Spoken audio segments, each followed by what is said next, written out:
అందరికీ నమస్కారం. తెలుగు కథల సమాహారానికి మీ అందరికీ స్వాగతం. ఇప్పుడు నాకిష్టమైనటువంటి అభిమాన రచయిత నల్లబాటి రాఘవేంద్రరావు గారు రచించినటువంటి ఒక మంచి కథ, మానవ సంబంధాల గురించి కానీ ఇతర అలాంటి కథ అన్నమాట. నాకు బాగా కనెక్ట్ అయ్యే కథ.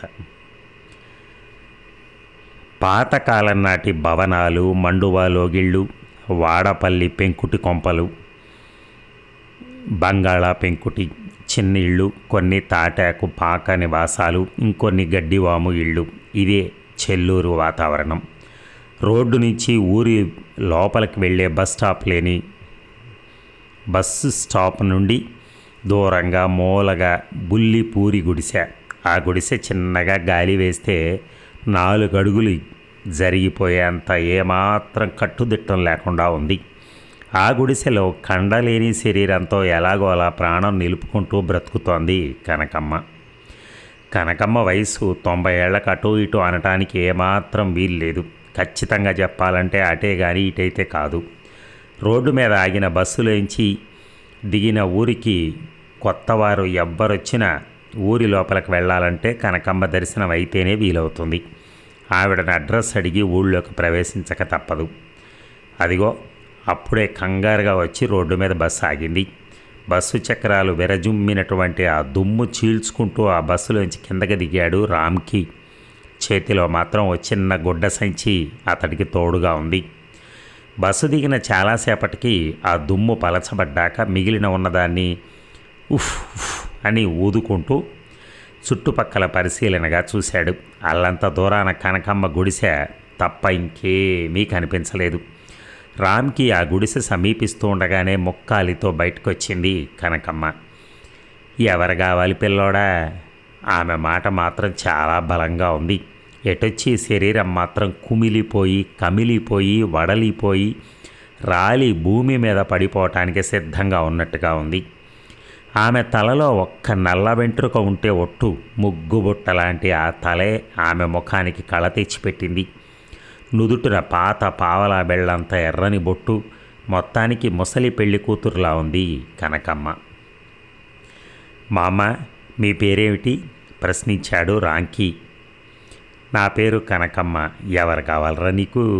అడిగింది కనకమ్మ. ఈ ఊళ్ళో గతంలో సుందరమ్మ అని ఒక పెద్ద ఆవిడ ఉండేదట.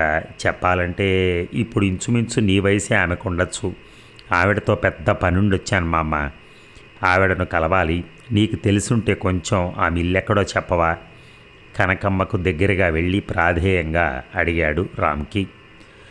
సుందరమ్మ అంటే అది అవత్తరాబుల్లోడా? నాకు తెలియకుండా ఎవరే ఉంటారబ్బా? అసలు నీది ఏ ఊరు రసి అంటోడా? ప్రశ్నించింది కనకమ్మ. నాది హైదరాబాద్ మామ. మా తాతగారిది పూర్వం ఈ ఊరే. మా తాతగారి పేరు సుబ్బారావు గారు. ఓరే గుంట, 90 మంది సుబ్బారావులు, అందులో ఎవడో వీడు తల గోక్కుంటూ అంది కనకమ్మ. నీది బాగా పెద్ద వయసు కదా, చాలా సంగతులు మర్చిపోవటం సహజం. సరే, ఆ పుణ్యాత్మురాలు మా సుందరమ్మ పూర్వం మా కుటుంబాన్ని రక్షించారని, ఆ మహాతల్లి లేకపోతే అసలు మేమెవరం ఉండేవారమే కాదని మా తాతగారు చెప్తూ ఉండేవారు. అప్పుడు నాకు ఒక 5-6 ఏళ్ళుంటాయేమో. అప్పుడు ఆయన అలా చెప్పటం, ఆ మాటలు నా గుండెలో పూర్తిగా నాటుకుపోయాయి. సరే, మేమంతా ఇక్కడి నుంచి హైదరాబాద్ వెళ్ళిపోయాక మా తాతగారు నా చిన్నప్పుడే గతించారు. సరే, గతం గతః. ఇప్పుడు మా నాన్నగారు, ఆయనది పెద్ద వయసే, 65 ఉండొచ్చు. అప్పుడు మా తాతగారు చెప్పిన ఆ పుణ్యాత్మురాల గొప్పదనం ఇప్పటికీ మా నాన్నగారు మాకు చెప్తూ ఉన్నారు. అలాంటి మహాతల్లి, దేవత లాంటి సుందరమ్మ మా అమ్మని ఎలాగైనా చూసి తీరాల్సిందే అని నా మనసుకు బుద్ధి పుట్టి వచ్చేశాను. నువ్వు చెప్పు, నేను ఒకసారి ఆమెను చూడాలి అనుకోవటం కరెక్టే కదా? రామ్కి చేతులు కట్టుకుంటూ ఆమెతో చెప్పాడు. నీ బుద్ధి గడ్డి తినలేదు కనుక వచ్చావురా చప్పిడి మొహం చంటోడా. అసలు ఇంతకీ ఆ సుందరమ్మ ఎవరు చెప్పమా? గుర్తొచ్చింది. ఆ మొదనష్టపు చాకలి మల్లయ్య గాడు ఉండేవాడు కదా, ఆడి పెళ్ళాం పేరు సుందరమ్మే. గుర్తొచ్చినట్టుగా అంది కనకమ్మ. ఆవిడ వయసు ఎంత మామ? ఆతృతగా అడిగాడు రామ్కి. ఒక 5-10 ఉండొచ్చేమోరా. అయితే ఖచ్చితంగా ఆవిడ కాదు మా అమ్మ. ఎందుకంటే మా సుందరమ్మ మా అమ్మ వయసు చాలా పెద్దది నిరాశగా అన్నాడు రామ్కి. సరే, ఆ ఏలూరులో ప్రజలందరి చెవుల్లో ఎర్రపూలు పెట్టి పారిపోయి ఈ ఊరు వచ్చేసాడే వెంకటశాస్త్రి, ఆడేరా మొన్న ఈ మధ్యన పక్షవాతం వచ్చి మూలన పడ్డాడు. ఆడి పెళ్ళం పేరు కూడా సుందరమ్మే, మన బొజ్జగణపయ్య గుడి పూజారి. ఆడికి స్వయాన చెల్లెలు ఈ సుందరమ్మ. అదే అయి ఉంటుందంటావా? కనకమ్మ గుర్తు తెచ్చుకుని మరీ చెప్పింది. నాకేం తెలుస్తుంది మా అమ్మ. మొత్తానికి దాన ధర్మం గుణం చాలా ఎక్కువగా ఉన్న పెద్ద ఆవిడ. అప్పట్లో తాతగారు, ఇప్పుడు నాన్న చెప్పిన దాన్ని బట్టి ఆవిడ దేవత కన్నా గొప్పది. దానము ధర్మగుణమా? అయితే అది దీనికి లేదు. ఈ సుందరమ్మ పిసినారి ముండా కూతురు. పిచ్చుకొకి 4 ధాన్యపు గింజలు వేయమని మొదనష్టది, అది వెయ్యని మొదనష్టపుది. సరే, ఇంకా ఎవరున్నారు చెప్పమా? సుందరమ్మలు కాసేపు ఆలోచనలో పడింది కనకమ్మ. రామ్కి నిరాశగా నిలబడ్డాడు. కుర్రోడా, గుర్తొచ్చింది రోయ్, కొండేపూడి వెంకటరమణ ఉండేవాడు కదా, ధాన్యం వ్యాపారం చేసేవాడు. ఆడికి 2 పెళ్ళాలు, అందులో పెద్దదాని పేరు కూడా సుందరమ్మే. భలే గుర్తొచ్చిందిలే. నేనంటే అసలు పడేది కాదు దానికి, అస్తమానం ఆడిపోసుకునేది. ఇప్పటికీ అంతే. మొన్న మారిన వారి వీధి కాడ కనపడిందా, దుమ్మెత్తి నా మొహాన పోసింది. దానికి నాకు పడదని చెప్పాను కదా, అయినా నీ గురించి దాన్ని చూపిస్తానాడు అని ముందుకు కదిలింది తన కర్ర సహాయంతో కనకమ్మ. చిచి, మా బంగారు తల్లి సుందరమ్మ అలాంటిది కాదు మామ. సీతాదేవి అంతటా పతివ్రత ఆవిడ. ఆ రోజు ఏ రంగు చీరగట్టుకునుందో పక్కింటి వరకు కూడా తెలిసేది కాదట. వీధిలోకి వచ్చిన కూరగాయలు కొనటానికి గడప దాటి వెళ్ళేది కాదట. చిత్రంగా చెప్పాడు రామ్కి. నువ్వు చెప్పేది మరీ బాగుందిరా సొట్ట మొహం గాడిదే. నేను నీకు ఎర్రిదానిలాగా అనిపిస్తున్నానా? నీ ఉద్దేశం నన్ను ఆట పట్టిస్తున్నట్టుంది. నేను తింగరదాన్ని అనుకుంటున్నావు కదూ. ఎంతమంది సుందరమ్మ ఆ విషయం చెప్పినా కాదంటున్నావు ఏ బ్రాసోడా. ఇక నీ తిప్పలు నువ్వే పడు. అయినా నా అంత వయసు ఉంటుంది అంటున్నావు. అసలు అది బతికుందో చచ్చిపోయిందో ఎవడికి తెలుసురా? కోపంతో కాస్త చిరాకుగానే అంది కనకమ్మ. అలా అనద్దు. మా బంగారు తల్లి, మా కులదైవం, మా సుందరమ్మ మా అమ్మకేమీ కాకూడదని నేను ఎప్పటి నుంచో దేవుళ్ళందరికీ మొక్కుకున్నాను. ఎటొచ్చి నేను రావటం కొంచెం ఆలస్యం అయిందంతే నమ్మకంగా అన్నాడు రామ్కి. అయినా కనకమ్మ కదలలేదు. ఓ పక్కకు వెళ్ళిపోయి నాకేం తెలియదు, నీ తంటాలు నువ్వే పడు అన్నట్టు నిలబడిపోయింది. అయితే అంతే, ఇక రామ్కి గుండెలో పెద్ద బండబడ్డట్టు అయింది. నీరసపడిపోయాడు. నిస్సత్తువుగా పూరి గుడిసి కింద ఉన్న మట్టి దిమ్మ మీద కూలబడిపోయాడు. బాగా జాలేసింది కనకమ్మకి. లోపలికి వెళ్ళి బెల్లం ముక్క తెచ్చి బలవంతంగా రామ్కి నోట్లో కుక్కింది. బెల్లం ముక్క నోట్లో పెడితే కొరకలేకపోతున్నావు, ముందు ఎలా బతుకుతావరా ఎర్రి మొహమోడా అంటూ కనకమ్మ రామ్కిని చేయి పట్టుకుని లేపింది. సరేరా, నా కూడారా, ఎలాగోలా ఈ ఊరిలో వీధులన్నీ సందులన్నీ గొంతులన్నీ తిప్పి ఆ సుందరమ్మని కనిపెట్టి నీకు అప్పచెప్పే భారం నాది. ముక్కాలతో నడక లంకించుకుంది కనకమ్మ. చాలా సరదాగా సంతోషంగా ఆమెను అనుసరించాడు రామ్కి. ఇక అలా వీధి తిరుగుతూ కొంప ముందు ఆగింది కనకమ్మ. సీతప్ప, ఇలా బయటికి రాయే. ఏం చక్క పెడుతున్నావే లోపల? మన ఊరిలో ఎప్పుడో సుందరమ్మని ఉండేదంట కదా, ఈ పిల్లడు దాని గురించే వచ్చాడే. ఆ బొంగురు నోరు అన్నవరంగాడి పెద్దమ్మ అదేనా? నల్లగా దుబ్బ మొక్కలా ఉండే చూడు, దాని పేరు అదేనే. మన సైకిల్ నవాబుతో 60 ఏళ్ల వయసులో లేచిపోయింది, గుర్తొచ్చిందా? దాని పేరు కూడా సుందరమ్మ కదా అంటూ అడిగింది కనకమ్మ బయటకు వచ్చిన సీతప్పని. అదే సొట్టకాలది కదా, అది మన తాపీ మేస్త్రి అమ్మిరాస్తో కదా లేచిపోయింది. నువ్వు సైకిల్ నవాబు గడితో అంటావేంటే? నీకు మరీ మరుపు ఎక్కువైందే కనకమ్మ. చాలా బాగుంది సంబడం. 4 రోజులు పోతే నీ పేరే నువ్వు మర్చిపోయేలా ఉన్నావు. దాని పేరు సుందరమ్మ కాదు, దమయంతి. అవును కానీ రేపో మాపో చచ్చేలాగున్నావు. నీకెందుకే కనకమ్మ ఈ తిరుగుళ్ళు? ఎక్కడన్నా దారిలో కళ్ళు తిరిగిపడి చస్తావు. పోల్డంతమంది కొడుకులు కూతుళ్ళు మనవాళ్ళు వాళ్ళు రమ్మంటున్నారు కదా, ఇక్కడే సావాలా ఏమిటి? 64 స్తంభాల పెద్ద వాడపల్లి పెంకుల మండువా లోగిలి అమ్మేసి డబ్బంతా సంతానానికి పంచేశావు. ఊరవతల తాట గుడిసెలో ఉండే కర్మ నీకెందుకే? కోపంగా చిరాకు పడుతూ అంది సీతప్ప. ఏం చేయను, ఈ ఊరు మట్టిని మిమ్మల్ని అందరినీ వదిలిపెట్టలేక చచ్చే ముందు రోజు వాళ్ళ దగ్గరికి పోతే సరిపోతుందిలే. నా గురించి ఎందుకు కానీ ఈ పిల్లగాడికి ఏం తెలియదు. బొత్తిగా ఎర్రిబాగులోడు, నోట్లో పాల పేక పెడితే కూడా చీకలేడు. ఈడి మోహన్ చూడు ఎంత అమాయకంగా ఉన్నాడో, ముక్కు సరిగా చీతుకోవటం కూడా రాదు. పోనీ సాయం చేస్తే ఏమవుతుంది అంటూ తిరుగుతున్నాను అంతే. కనకమ్మ రామ్కీని వెంట పెట్టుకుని అలాగా చాలా ఇరుకు సందులు కూడా తిరిగింది. రామ్కి ఆమెను ఒక చల్లని చెట్టు కింద కూర్చోబెట్టి తన గుడ్డ సంచిలో ఉన్న 2 పుల్లేటి కుర్రు జామ పళ్ళు పెట్టాలనుకున్నాడు. అమ్మో, అవి ఆ మహాదేవత సుందరమ్మ మా అమ్మ గురించి కదా. ఆ ఆలోచన విరమించుకుని కనకమ్మతో నడుస్తున్నాడు రామ్కి. మళ్ళీ కాసేపట్లో సుందరమ్మ మా అమ్మని ఎంత కష్టపడైనా ఎలాగలా వెతికి పట్టుకోవాలి. ఆమె పక్కనే కూర్చుని ఈ పళ్ళు 2 ఆవిడకే పెట్టి ప్రేమగా తినిపించి తనివి తీరా మాట్లాడి వీలైతే ఈ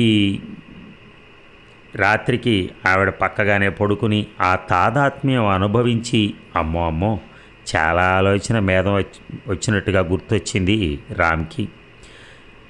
ఇక కాసేపు వాళ్ళిద్దరూ చాలా వీధుల్లో తిరిగి ఎక్కడా సుందరమ్మ ఆచూకీ దొరకనందుకు నీరసపడ్డారు. సరేరా, ఇక వీధులన్నీ తిరిగేసినట్టే, ఇక చూడాల్సింది ఏం లేదు. పసలవారి వీధి, మారినివారి వీధి, బలుసు వారి వీధి, సూర్రావుపేట అన్నీ తిరిగేశాం సుందరమ్మలో. ఈ చెల్లూరులో ఇంకెవ్వరూ లేరు. ఇక నువ్వు మీ ఇంటికి వెళ్ళిపోరా బొడ్డోడా. ఇదిగో గుడిసెలో మట్టి కుండలో కూసంత పలసని చల్లనీళ్ళున్నాయి, వెళ్ళేటప్పుడు అవి తాగిళ్ళు అంటూ వెనుదిరిగింది కనకమ్మ. అక్కడే కూలబడిపోయాడు రామ్కి. కనకమ్మ మళ్ళీ వెనక్కొచ్చింది. నువ్వు అలా బాధపడుతుంటే నాకు ఈ ఏడుపు వస్తుందిరా. ఉండు, ఆ ముంజికాయలు వీరన్న ఇటు వస్తున్నాడా అని అడుగుదాం అంటూ వీరన్నను ఆపింది కనకమ్మ. ఈరిగాడా, బాగున్నావా? ఇదిగో మన ఊరవతల పిల్ల కాలువ దగ్గర సిమెంట్ తూముల కింద దుబ్బుగడ్డి పాకలో కాలు విరిగిన ముసలిది ఉంది కదా, దాని పేరేంట్రా అంటూ అడిగింది. కనకమ్మత్త, దాని పేరు సుందరమ్మ. మా మంచిదిలే, నీకు తెలుసు కదా, చాలా మందికి ఉపకారం చేసింది. చివరికి దాని బతుకాలు అయిపోయింది అంటూ ముందుకెళ్ళిపోయాడు. అమ్మయ్య, ఆఖరికి దొరికేసిందిరా, నీ పంట పండింది, తొందరగా రా అక్కడికి వెళ్దాం అంటూ గబగబా అడుగులు వేసింది ముందుకి కనకమ్మ. రామ్కి చాలా సంతోషంగా ఆమెను అనుసరించాడు. అది బతికి చెడ్డదరా, నాకు మళ్ళీ 64 స్తంభాల మండువాలోగిలి పని మనుషులు రాకుంటే ఇంటికి రంగు సున్నం వేద్దామని నిచ్చెనెక్కింది. కాలు జారి కింద పడింది. ఆ ఇల్లు అమ్మేసుకుని చుట్టాలు పట్టాలు డబ్బులు పంచుకుని దీన్ని ఇక్కడే వదిలేసి వెళ్ళిపోయారా. అదొక్కతే ఊరు అవతల పిల్ల కాలువ తూముల దగ్గర ఉంటుంది. నాకు గుర్తుకొచ్చింది, అనవసరంగా నిన్ను ఊరంతా తిప్పాను, నడు నడు అంటూ వెనక్కి తిరిగి బొజ్జ గణపయ్య గుడి, గాంధీ గారి విగ్రహం దాటించి ఆగ్నేయ మూలగా చాలా దూరం నడిపించింది కనకమ్మ రామ్కీని. రామ్కీకి ఆమె మహదానందం చూసి సంతోషం కలిగింది. అయినా ఎక్కడ వాళ్ళు అనుకున్న సుందరమ్మ జాడే కనపడలేదు. నీరసంతో ఇద్దరూ వెనక్కి తిరిగారు. వచ్చిన పని పూర్తి కానందుకు రామ్కి, కష్టపడి ఊరంతా తిరిగినా ఫలితం దక్కనందుకు కనకమ్మ దిగాలు పడి నడుస్తున్నారు. దారిలో కొంతమందిని ఇంకా చెల్లూరులో ఎక్కడైనా ఎవరైనా సుందరమ్మలు ఉన్నారా అని వాకప్ చేస్తూ ఊరి మొదట్లో తన బూరి సమీక్షించి వెంటనే లోపలికెళ్ళి రాగి గ్లాసులో పలుచని మజ్జిగ పోసి, నా కొంపలో తినటానికి తాగటానికి ఇంకేమీ లేదురా పిల్లోడా అంటూ రామ్కి అందించింది. ఓ పంచే రబ్బుల్లోడా, నీ వివరాలన్నీ కాగితం ముక్క మీద రాసి ఈ గూట్లో పెట్టు. మీ సుందరమ్మ కనపడితే ఎక్కడికి పోయావు అని దానికి 4 చివాట్లు పెట్టి ఎలాగోలా నీకు కబురు పెడతాను అంది రామ్కి వంక చూస్తూ. పర్వాలేదు మా అమ్మ, నేను మళ్ళీ ఎప్పుడైనా వస్తాలే. ఖాళీ గ్లాసు మట్టి గోడ మీద పెడుతూ గుడిసె బయటకు వచ్చాడు రామ్కి. అయ్యో అయ్యో, అదిగో బస్సు వచ్చింది పిల్లోడా, ఇక్కడి నుంచి ఎక్కడికి వెళ్ళాలన్నా ఇదే చివరి బస్సురా, మళ్ళీ రేపే పొద్దున కానీ ఇక బస్సు ఉండదు, పరిగెత్తుకెళ్ళి బస్సు ఎక్కువ అంటూ కనకమ్మ రామ్కీని కంగారు పెట్టేసింది. ఇక కనకమ్మ కంగారుతో పరిగెత్తుకెళ్ళి బస్సు ఎక్కేశాడు రామ్కి. మిగిలిన అందరూ కూడా బెలబెల బస్సు ఎక్కేశారు. బస్సు కదిలింది. చక్రాలు నెమ్మదిగా తమ పని ప్రారంభించాయి. ఈ కనకమ్మ మా అమ్మ కూడా ఎంత మంచిది. అప్పట్లో పల్లెటూళ్ళలో చాలామంది మనుషులు వాళ్ళ భావాలు ఇలాగే నిస్వార్థంగా ఉండేవి కాబోలు. అలా బ్రతకటమే వీళ్ళ యొక్క ఆరోగ్య రహస్యమేమో. స్వార్థం అన్న పదం ఒకటి ఉంటుందని, అసలు ఏమాత్రం తెలియని తేట తెల్లని మనస్సు వీళ్ళ సొంతం. బస్సులో కూర్చుని ఆలోచిస్తున్నాడు కనకమ్మ మంచి హృదయం గురించి. బస్సు మళ్ళీ ఆగింది జనం కోసం. ఏ ఊర్రా బొడ్డోడనేది పలకరించాడు పక్కనే ఉన్న పెద్ద వయసు ఆయన. హైదరాబాద్ బాబాయ్ గారు. మా తాతగారి పేరు నల్లబాటి సుబ్బారావు గారు. పూర్వం ఆయనది ఈ ఊరే. ఆయన మనవణ్ణి నేను. నా పేరు రామ్కి అని చెప్పాడు రామ్కి. అలాగా మీ తాతగారు కాలం చేశారట కదా అడిగాడు ఆ పెద్ద ఆయన. నా చిన్నప్పుడే మా తాతగారితో సహా మేమంతా హైదరాబాద్ వెళ్ళిపోయాం. అక్కడికి వెళ్ళాక ఆరోగ్యం మారి ఒక సంవత్సరానికి మా తాతగారు నా 6వ ఏట కాలం చేశారు. ఆ తర్వాత మా నానమ్మ కూడా వినయంగా చెప్పాడు రామ్కి. అరే మా గురువుగారు రా నల్లబాటి సుబ్బారావు గారు. అంటే మీ తాతగారు పోయి ఇప్పటికి 25 ఏళ్ళయిందనమాట. పుణ్యాత్ముడు.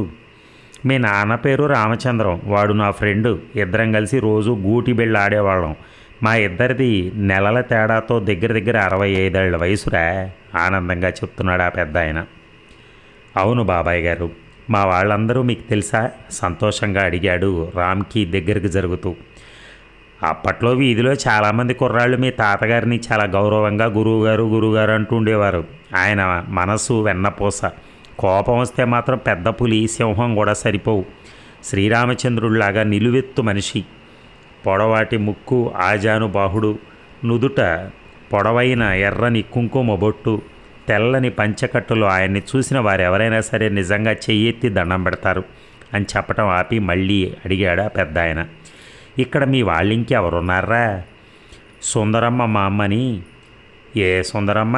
నాకు తెలియని వాళ్ళు ఎవరబ్బా? ఇంకోసారి ప్రశ్నించాడా పెద్ద ఆయన. మా తాతగారు అష్ట కష్టాల్లో ఉన్నప్పుడు చాలా సహాయపడిందట కదా ఆ సుందరమ్మ మా అమ్మ. ఓ ఆవిడ ఇనపకోళ్ళ సుందరమ్మ. అవి బంగారం లాంటి రోజులు. అప్పటి చరిత్రలన్నీ అద్భుతాలరా. ఆ విషయాలు నీకేం తెలుసురా బుల్లోడా? నేను చెప్తా విను. ఈ సుందరమ్మ మీ తాత కన్నా 2 ఏళ్ళు పెద్దది. మీ తాత అక్క అక్క అక్క అంటుండేవాడు మీ తాత. ఆవిడ మీ కుటుంబ పరువు, మీ తాత ప్రాణాలు 2 సార్లు కాపాడింది చెప్తూ రామ్కి వంక చూశాడా పెద్ద ఆయన. బాబాయ్ గారు నిజం. అప్పుడు మా తాత, ఇప్పుడు మా నాన్నగారు ఇదే విషయం చెప్తూ ఉండేవారు ఆశ్చర్యంగా అన్నాడు రామ్కి. విను, మీ రెండో అత్తమ్మకి అంటే మీ తాత రెండో కూతురు సీతకి మంచి పెళ్లి సంబంధం కుదిరింది. మీ తాత దగ్గర పైసా లేదు. ఊరిలో ఎవరిని అడిగినా ఆస్తిపాస్తులు లేవని అప్పిచ్చేవారు కాదు. దాంతో మీ తాత బెంగ పెట్టుకున్నాడు. విషయం తెలుసుకున్న సుందరమ్మ మీ తాత ఇంటికొచ్చి తన మెడలో 4 పేటల బంగారం కాసులు పేరు తీసి ఇచ్చేసింది. తమ్ముడు ఇది అమ్మేసుకొని ముందు పిల్ల పెళ్లి చేయి, నీకు వీలున్నప్పుడు నా నగ చేయించిద్దు గాని అంటూ చేతిలో పెట్టి వెళ్ళిపోయింది. సుందరమ్మ మీ కుటుంబం పాలిట దేవతరా అంటూ చెప్పాడు ఆ పెద్ద ఆయన. నిజం బాబాయ్ గారు నిజం. రామ్కి కళ్ళల్లోంచి కాకుండా గుండెల్లోంచి కన్నీళ్లు తన్నుకొస్తున్నాయి. ఇంకా చెప్తా విను. మరోసారి పిల్లల పెంపకం విషయంలో మీ తాత పూర్తిగా అప్పుల పాలైపోయాడు. ఎలాగంటే అప్పిచ్చిన వారందరూ మీ తాత మీద దౌర్జన్యం చేయడానికి సిద్ధపడ్డారు. దాంతో మీ తాత బెంబేలెత్తిపోయాడు. ఇంట్లో వాళ్ళ బయట వ్యక్తులు మీ తాత ఏదైనా చేయరాని పని చేసుకుంటాడేమో అని కూడా కంగారు పడిపోయాం. అప్పుడు ఏం జరిగిందో తెలుసా? నెమ్మదిగా ఈ విషయం సుందరమ్మకి తెలిసింది. చాలా జారి పడిపోయింది. గంపెడు పిల్లలు, ఆడేమన్నా తాగుబోతా తిరుగుబోతా, శాస్త్రాలు ధర్మాలు అన్నీ తెలుసు, నిజాయితీపరుడు, ప్రజలందరినీ ముంచి మోసం చేసే చెడు బుద్ధి ఆడికి లేదు అంటూ మీ తాతను తన ఇంటికి కబురెట్టింది. మీ తాత, మీ నాన్న, నేను మరో 4 వెళ్ళాం. ఆ మహతల్లి ఏం చేసిందో తెలుసా? తమ్ముడు బాధపడకు, ఒక ఊరు వాళ్ళం, మనం సహాయం చేసుకోకపోతే పొరుగురోడు వచ్చి సాయం చేస్తాడా? అయినా నువ్వు కుటుంబం గురించి ఇలా అయ్యావు కానీ వేరే చెడు అలవాట్ల వల్ల కాదుగా. ఇదిగో నా పెద్ద మండువాలోగిలి దస్తావేజ్ కాగితాలు తీసుకో, రెడ్డి గారి దగ్గర తనఖా పెట్టి డబ్బులు తీసుకో, నేను సంతకం పెడతాను. నీకెప్పుడు వీలైతే అప్పుడు డబ్బులు పెట్టి తనఖా విడిపించు. నీకు బరువు అయితే వడ్డీ నేనే కడతాను. కంగారు పడకు. ఈ కాగితాలు, ఈ ఇల్లు నా నెత్తి మీద పెట్టుకుని పోతానా నేను అంటూ మీ తాత చేతిలో తన ఇంటి దస్తావేజ్ కాగితాలు పెట్టింది. కూడా వెళ్ళిన మేమంతా ఆమె ఎదుట సాష్టాంగపడి దండం పెట్టేశాం. ఈ 2 విషయాలు ఈ చెల్లూరులో జనమంతా అప్పట్లో వింతగా విచిత్రంగా చెప్పుకునేవాళ్ళం. నాకు కన్న తల్లిగా అక్కగా అంతకుమించి ఓ దేవతలాగా నన్ను ఆదుకుంది ఆ మహాతల్లి సుందరమ్మ అంటూ మీ తాత ఇక్కడి నుంచి వెళ్ళే వరకు కథలుగా ఊరందరికీ చెప్పేవాడు. కొన్నాళ్ళకి మీ తాతకి మీ నాన్న మిగిలిన పిల్లలు అందరూ బాగా కలిసి రావటంతో బాగా సంపాదించి సుందరమ్మ మొత్తం బాకీల అప్పులన్నీ నెమ్మది నెమ్మదిగా తీర్చేశాడు. ఆ తర్వాతే మీరందరూ ఊరు నుంచి వెళ్ళిపోయారు. అవును బాబాయ్ గారు, మా సుందరమ్మ మా అమ్మ గురించి మీకు చెప్పిన విషయాలన్నీ నా బాల్యంలో తాతగారు చెప్పడం నాకు ఇప్పటికీ గుర్తే. 6 ఏళ్ల వయసులోనే అవి నా గుండెలో నాటుకుపోయాయి. ఆ తర్వాత ఇప్పటి వరకు నాన్నగారు కూడా అప్పుడప్పుడు చెప్పడంతో మా ఇంటి మహాదేవతగా సుందరమ్మ గారి నా హృదయంలో స్థిరపడిపోయింది. రామ్కి అలా అంటూ పెద్దగా బాధపడిపోయాడు. సరే బాబాయ్ గారు, కానీ ఏం లాభం? అలాంటి మా కుటుంబ దేవత సుందరమ్మ మా అమ్మని చూడాలని, ప్రేమగా మాట్లాడాలని చాలా ఆశపడి వచ్చాను. అదిగో ఆ కనకమ్మ మా అమ్మతో కలిసి అన్ని వీధులు కల తిరిగి చూశాను. ఎక్కడా కనపడలేదు. 25 ఏళ్ల తర్వాత వచ్చినందుకు ఫలితం దక్కలేదు. నాకు చాలా బాధగా ఉందని ఏడుస్తూ కళ్ళ నీళ్లు ఒత్తుకుంటూ అన్నాడు రామ్కి. అదేమిట్రా బుల్లోడా, ఆ దూరంగా కనపడేది మీ సుందరమ్మ గుడిసే కదా? అదిగో గుడిసె కింద మట్టి మెట్టు మీద నీరసంగా కూర్చుంది మీ సుందరమ్మే కదా. నువ్వు ఇప్పుడు ఆవిడ దగ్గర నుంచే కదా నడుస్తూ వచ్చావు ఆశ్చర్యంగా అన్నాడు ఆ పెద్ద ఆయన. అదేమిటి, ఆవిడ కనకమ్మ మామ కదా? మరింత ఆశ్చర్యంగా అన్నాడు రామ్కి. ఆ పెద్ద ఆయన విచిత్రంగా నవ్వాడు. ఆవిడ అసలు పేరు సుందర కనకమ్మ. వయసులో ఉన్నప్పుడు ఊరంతా సుందరి సుందరి సుందరి అని పిలిచేవారు. కానీ పెద్ద వయసు వచ్చాక కూడా ఆవిడని అలాగే పిలవటం మీ సుందర కనకమ్మకి అస్సలు నచ్చలేదు. దాంతో ఆవిడ ఊరు అమ్మలక్కలందరినీ పోగేసి ఇక నుంచి తనను సుందరి అని పిలవద్దని, చివరి పేరైన కనకమ్మ అనే పిలవమని హుకుం జారీ చేసింది. అలాగే అందరికీ పిలవటం అలవాటు చేసింది కూడా. కొన్నేళ్లకి ఊరి జనం అందరూ మొత్తానికి సుందరి సుందరమ్మ అని పిలవటం మర్చిపోయారు. అంతెందుకు, కనకమ్మ అన్న పేరుకు ముందు సుందర అన్న పేరున్నట్టు ఈ సుందర కనకమ్మ మా అమ్మే మర్చిపోయింది. మీ సుందరమ్మ మా అమ్మ ఆవిడేరా బొల్లోడా నవ్వుతూ చెప్పాడు ఆ పెద్ద ఆయన. అంతే, రామ్కి శరీరం జీవితంలో మొదటిసారిగా జలధరించినట్టుగా అయింది. మీ తాతగారి పేరు నల్లబాటి సుబ్బారావు గారని ఆవిడకి అర్థమయ్యేలా నువ్వు వివరంగా చెప్పు ఉండవలసింది. బాగా పెద్ద వయసు కదా, ఆవిడకి వివరంగా అడగాలని అనిపించలేదేమో, వివరించాడా పెద్ద ఆయన. అదే జరిగింది బాబాయ్ గారు. నేను ఇంతసేపు ఆవిడ్ని రాసుకుపోసుకుని తిరిగినా నాకేం అనిపించలేదు. కానీ ఆవిడే నేను కలవాలనుకున్న నా కుటుంబ దేవత అన్న విషయం మీ నుంచి తెలిసాక ఆనంద బాష్పాలు నా శరీరపు ప్రతి రంధ్రం నుంచి కారుతున్నట్టుగా ఉంది. చిచి, కనీసపు మానవ ధర్మంతో ఆవిడకి 2 జామ పళ్ళు కూడా పెట్టలేకపోయాను. ఈ 100 రూపాయలు నీ దగ్గర ఉంచు మా అమ్మ అని కూడా ఇవ్వలేకపోయాను.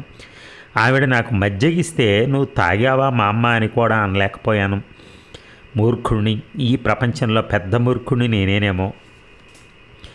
వెళ్తాను బాబాయ్ గారు, ఇప్పుడే వెళ్తాను.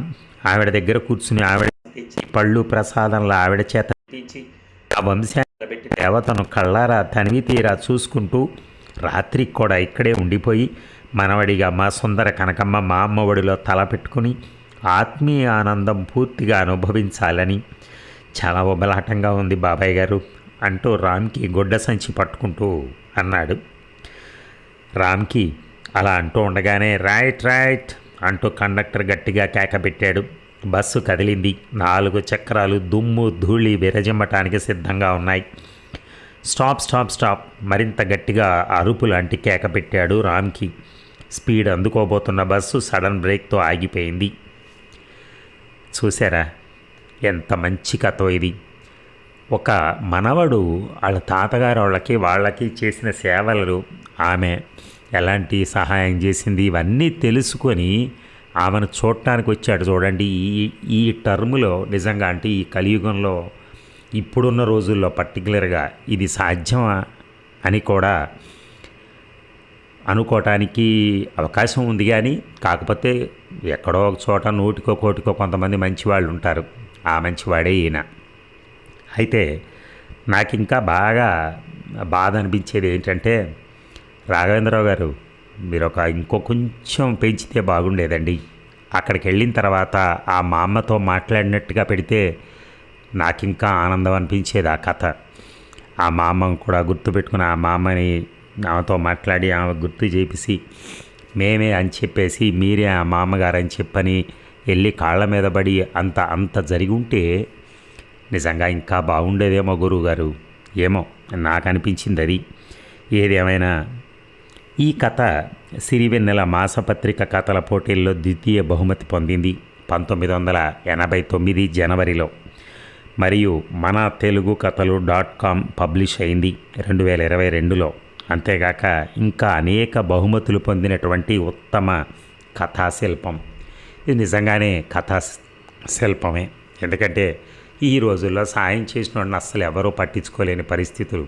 అలాంటిది అంత దూరం వెళ్ళి ఊర్లంతా తిరిగి వాటిని పట్టుకొని వీళ్ళని పట్టుకొని నానా బాధలు పడి ఆమెను పట్టుకున్నాడు ఆ అబ్బాయి.